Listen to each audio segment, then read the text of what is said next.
Hello. Today we're going to look at a Caro-Kann defense. Our ECO code will be B12. This will be an advanced variation with the bishop to F5 move. We'll be looking at pawn breaks, blockading passed pawns, connected passed pawns, and using your advantage to win. So let's take a look at this game. This game was played in Germany between the white player is 25-71 and the black player is 27-17. So let's take a look. Open with the normal moves, e4, c6, d4, d5, e5, the advanced variation, bishop to f5. Black develops his bishop outside his pawn chain. Knight to f3, e6, bishop to e2, knight to d7, knight at b to d2, bishop to g6, castles, and knight to h6. The idea with this move is black wants to eventually move his knight to f5, putting pressure on the d4 pawn. White plays next is b3. Black plays bishop to b4, bishop to b2, castles, a3, attacking the bishop. Bishop retreats to a5, and now white plays c4. White's looking for a pawn break on the queen side, and black will respond on the king side with f6.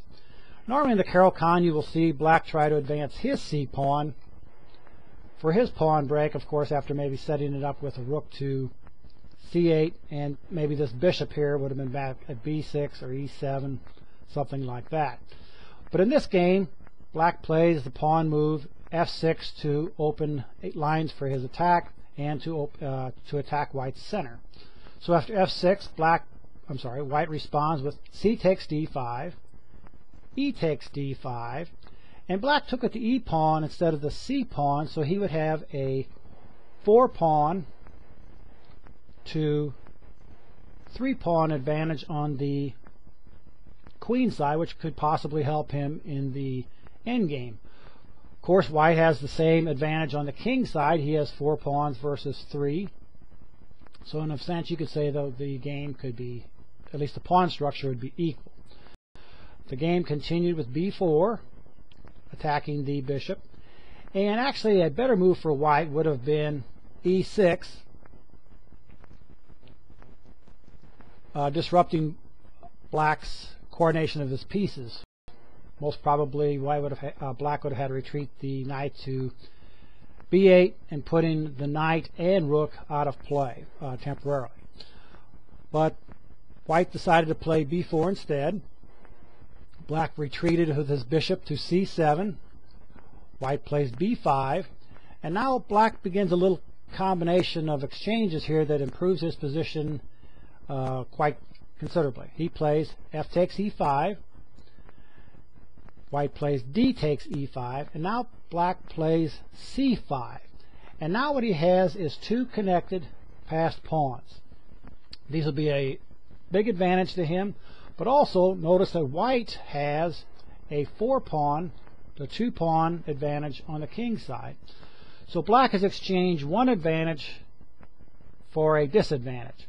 Hopefully his 2 pawns here on the queen side will be enough for him to win. So let's see how the game progresses.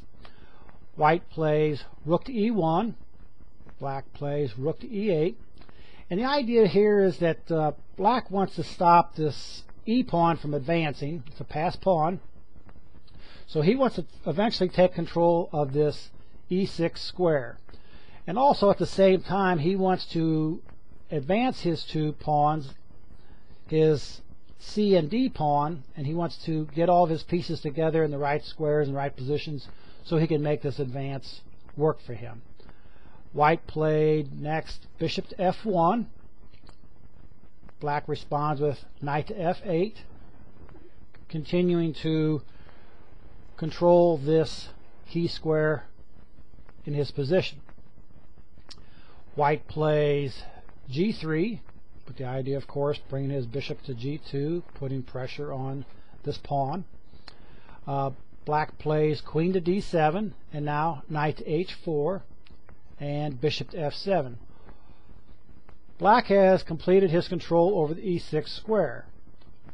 White plays queen to c2, and now bishop to a5, f4, white expands on the king side, and black plays bishop to e6, blockading the e6 square and hopefully preventing white from advancing his pawns on the king side. At this point, the game was pretty well even, and now white makes a mistake. He played knight at d to f3. A much better been rook at e to d1. I'm sorry, let's put in his rook on the same file as black's queen, which is always a good idea, and also puts pressure on the black's two connected pawns. So anyway, let's go back to the original position, which was bishop to e6, and now black, like I said, I'm sorry, white makes the mistake of playing knight at d to f3. Black quickly snatches the rook, winning the exchange, and he recaptures rook takes e1. Now, what black wants to do is he wants to reinforce these two connected pawns and slowly advance them down the board. And white actually wants him to advance those pawns, because once one of the pawns advance, whichever one is the backward pawn, that's the pawn that white will concentrate on and possibly try to win. The next move is rook at a to c8. White plays knight to g5, and now black moves his pawn up to c4. So the d5 pawn will be the pawn that white will concentrate on to try to win. This is the weakest pawn now in black's position of his two pawns, and this is where he will concentrate his play. The next move is knight takes e6, removes the defender of the d5 pawn. Black plays queen takes e6, and most probably the move knight takes e6 is slightly stronger.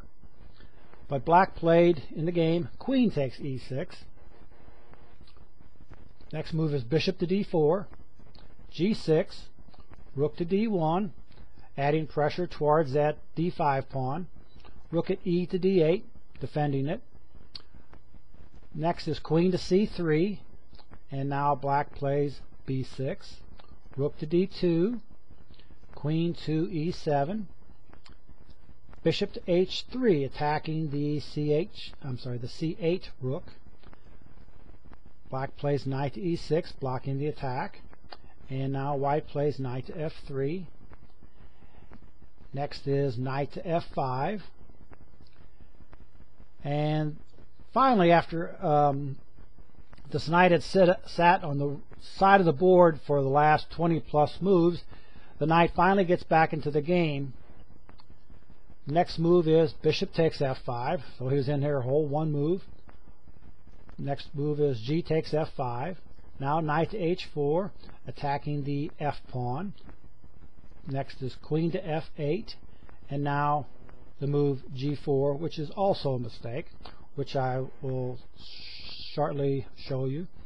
The better move would have been, instead of g4, the better move would have been queen to c2, adding a second attacker on the f pawn. But like I said, in the game, white chose the move g4. Black plays f takes g4, and now f5. I guess what white had in mind is he has now two connected pass pawns on the king side, just like like black has on the queen side. Black plays queen to h6, attacking the the knight at h4. He retreats it to g2. Now black plays knight to g5, and what he's got in mind is bringing this knight to f3, forking the king and rook, and also allowing a check with the queen.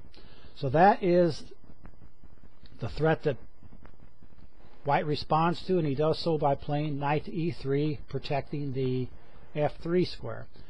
But black has one better move, and that is knight to e4, attacking the queen and rook with his knight, and of course the queen has a double attack on the rook.